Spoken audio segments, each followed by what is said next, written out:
Hello friends, you are welcome to our literary channel academic domain. दोस्तों, आज की इस वीडियो में माइकल ड्रेटन की एक बहुत ही well known sonnet since there is no help का लाइन बाय लाइन हिंदी में एक्सप्लेनेशन किया जाएगा। और दोस्तों, अगर आप माइकल ड्रेटन के बारे में जानना चाहते हैं तो मैंने एक सेपरेट वीडियो बना दिया है। आप यूट्यूब पर माइकल ड्रेटन एकेडमिक डोमेन टाइप कीजिए, आपको मिल जाएगी।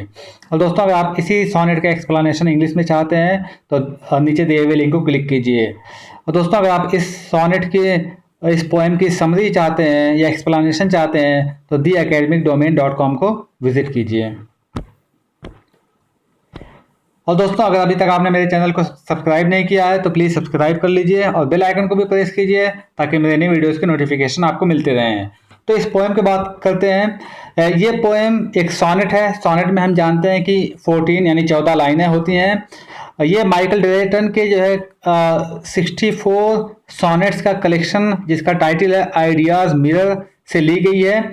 ये आइडियाज़ मिरर जो इस माइकल ड्रेटन के सोनेट्स का कलेक्शन है 1594 में पब्लिश हुआ था। और ये जिस सोनेट को हम लोग डिस्कस करने जा रहे हैं ये सोनेट नंबर 61 है। और इसमें जो भी सोनेट्स हैं उसको माइकल ड्रेटन ने अपनी बिलवेड एन गोडियर को एड्रेस किया है। तो अब सोनेट को देखते हैं। जैसा कि हम जानते हैं कि सोनेट में 14 लाइन होते हैं, इसमें 3 स्टैंजाज हैं और एक कपुलेट है, जैसा कि इंग्लिश सोनेट हुआ करती है। तो इसमें पोएट बोलता है कि since there is no help come let us kiss and part. Since there is no help, अब पोएट बोलता है कि चूंकि जबकि अब हमारे पास जो है कोई रास्ता नहीं है, अब मेरे पास कोई उम्मीद नहीं है। हेल्प मीन्स जो है कोई भी रास्ता होना, उम्मीद होना। लेकिन अब मुझे कोई भी उम्मीद नहीं है कि अब हम लोग एक साथ रह सकते हैं। तो इसलिए क्या करना चाहिए, कम आओ लेट अस किस, एक दूसरे को हम किस करते हैं, एंड पार्ट में जुदा हो जाना, और हम फिर जुदा हो जाते हैं क्योंकि हम एक साथ नहीं रह सकते हैं। तो हम एक दूसरे को आखिरी बार किस करते हैं और जुदा हो जाते हैं। नहीं, आई हैव डन, ये बहुत हो चुका है, यानी मैंने अपनी सारी कोशिश कर ली है। आई हैव डन, मैंने अपनी सारी कोशिश कर ली है, अब मुझसे नहीं हो सकता है। You get no more of me, अब मैं तुम्हारे इस इग्नोरेंस को, जो तुम मुझे नज़रअंदाज करती हो बार बार, अब मैं इसको और बर्दाश्त नहीं कर सकता हूँ। यू गेट नो मोर, तुम और ज़्यादा नहीं पा सकती है ऑफ मी, मुझे, यानी तुमने मुझे इतना इग्नोर किया है, इतना नज़रअंदाज किया है कि अब मैं इसको और ज़्यादा नहीं झेल सकता हूँ, और ज़्यादा नहीं बर्दाश्त कर सकता हूँ। इसलिए हम क्या करते हैं, अलग हो जाते हैं। आई एम ग्लैड, अब फिर यहाँ पे पोएट बोल रहा है कि मैं खुश हूँ, और आई एम ग्लैड, मैं ग्लैड में खुश, और मैं खुश हूँ। यहाँ पर हम ये देखते हैं कि एक अच्छी बात यह है कि एक म्यूचुअल अंडरस्टैंडिंग यानी आपसी समझौते से यहाँ पर ये दोनों लवर और बिलवेड दोनों अलग हो रहे हैं। इनके दिल में कोई भी कड़वाहट नहीं है, और और इसमें कोई भी कहीं भी एंगर या जो गुस्से की कोई भी भावना नहीं दिख रही है। तो एंड आई एम ग्लैड, और मैं क्या हूँ, खुश हूँ। I glad with all my heart, और मैं पूरे दिल से खुश हूँ। ऐसा नहीं कि मैं ऊपर से कह रहा हूँ, मैं दिल से खुश हूँ। That thus so cleanly I myself can free, thus so cleanly, इतनी जो है सफाई से, यानी बगैर किसी जो है कड़वाहट के, आई माई सेल्फ कैन फ्री, मैं अपने आप को जो है क्या करता हूँ, अलग कर लेता हूँ। अभी झंझट बहुत हो गया, मैं और बर्दाश्त नहीं कर सकता हूँ। दूसरा स्टैंडा देखते हैं। शेक हैंड्स फॉर एवर, अब जब हम किसी से मिलते हैं, या किसी से जब हम अलग होते हैं तब भी हाथ मिलाते हैं। तो यहाँ पर पोएट वही बोलता है कि और हाथ मिलाते हैं और फिर हमेशा के लिए हम अलग हो जाते हैं। फॉर एवर में हमेशा के लिए हम अलग हो जाते हैं। कैंसिल कर देते हैं ऑल आवर ओज, जो भी हमारी जो है ओज में कस्में, जो भी हमने कस्में खाई थी, जो भी हमने वादे किए थे, सब हम जो है भूल जाते हैं, सब खत्म कर देते हैं। And when we meet at any time again, फिर वर्ड बोलता है कि एंड वेन वी मीट, और जब हम कभी मिलेंगे, एनी टाइम, कभी, यानी जब हम दोबारा अगर मिलेंगे तब क्या होगा, but it not seen in either of our brows. तो इट नॉट सीन, ये जो है नहीं दिखना चाहिए, कहाँ पे, आइदर, या तो मेरे या तुम्हारे ब्राउज में जो है भाव होती है, पेशानी होती है, माथा होता है या चेहरा होता है, यानी हमारे चेहरे पर नहीं दिखना चाहिए।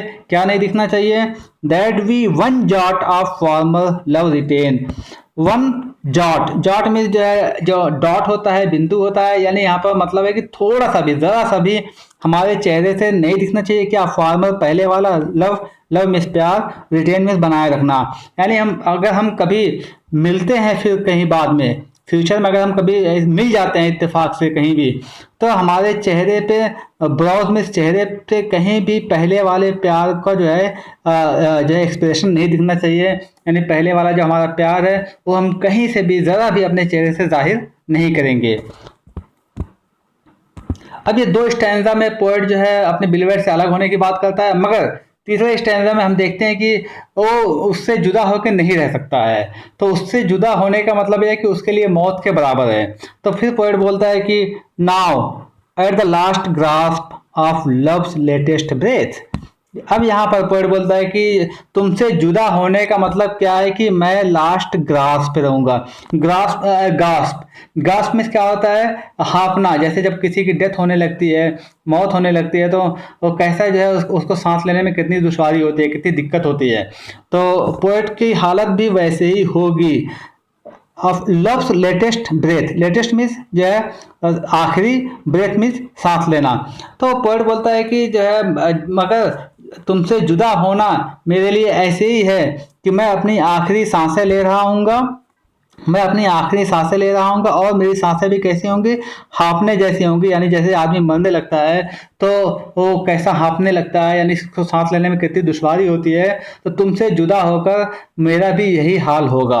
और क्या होगा, व्हेन हिज पल्स फेलिंग, और मेरी जो नसें हैं वो फेल होती हुई दिखेंगी। यानी नसों का फेल होने का मतलब ये है कि खून उसमें नहीं दौड़ेगा। जब खून नहीं दौड़ने का मतलब ये है कि आदमी की डेथ हो जाती है, मौत हो जाती है। तो पोएट ये बोलता है कि और तुमसे जुदा होकर मेरे लिए क्या होगा, ऐसा होगा कि जैसे मेरी नसें काम नहीं कर रही हैं, उसमें खून नहीं दौड़ रहा है, यानी मैं मर जाऊंगा। पैशंस स्पीचलेस लाइज, और जो हमारे पैशन है, जो इमोशन है, जो हमारे जज्बात भावनाएं हैं, वो क्या होंगी, स्पीचलेस हो जाएंगी। यानी मैं उसको एक्सप्रेस नहीं कर पाऊंगा, मैं उसको बता नहीं पाऊंगा। When faith is kneeling by his bed of death, और क्या होगा, ऐसा लगेगा कि वो अपने बेड ऑफ डेथ पर है, यानी मौत के बिस्तर पर है। और जो फेथ है, जो उन दोनों का जो एक विश्वास है, जो यकीन है एक दूसरे पर, तो क्या होगा, नीलिंग, या घुटने टेकते हुए लगेगा। यानी वो जो फेथ भी धीरे धीरे, जो विश्वास है वो भी धीरे धीरे एकदम खत्म होने जैसा लगेगा, और अगर वो उससे जुदा हो जाएगा अपनी बिलवेट से। And innocence is closing up his eyes, और क्या होगा, जो इनोसेंस है, जो उन दोनों के प्यार की जो एक मासूमियत है, जो निर्दोषता है, वो क्या होगी, क्लोजिंग अप हिज आईज, वो भी अपनी आंखें बंद करने लगेगी, क्योंकि वो उन दोनों को जुदा होते हुए, अलग होते हुए नहीं देख सकती है। तब लास्ट कपलेट में हम देखते हैं कि जो पोएट का इंटेंशन क्या होता है, वो अपने जो है लास्ट कपलेट में लास्ट की 2 लाइन में बताता है। बोलता है कि नाउ इफ दाउ वुडस्ट, अगर तुम चाहो, अब अगर तुम चाहो क्या, when all have given him over, जब हिम यहाँ पर पोएट अपने लिए बोलता है कि जब मैंने सारी चीज़ें खो दी हैं, यानी जब मेरा सब कुछ चला गया है। when, जब all have, all सब कुछ जो है, given over में जब सब कुछ मेरा चला गया है, यानी जब मैंने सब कुछ खो दिया है। ऐसे में if thou wouldest, thou means तुम, अगर तुम ऐसे में चाहो तो क्या, फ्रॉम डेथ टू लाइफ, यानी मैं तुमसे जुदा होना मेरे लिए क्या है, मौत के बराबर है। मगर तुम चाहो तो मुझे क्या करो, डेथ टू लाइफ, मुझे मौत से जो है मेरी जिंदगी, मुझे जिंदगी दे सकती हो। दाओ मीन्स तुम, my test him at cover, at recover, recover means बचा लेना। यानी यहाँ पे पोएट का कहने का मतलब यही है कि हालांकि मेरा सब कुछ चला गया है, ऐसा लगता है मेरे पास कुछ बचा नहीं है, मगर इसके बावजूद भी अगर तुम चाहो तो तुम मुझे इस मौत से बचाकर जिंदगी की तरफ ला सकती हो, यानी मुझे जिंदगी दे सकती हो।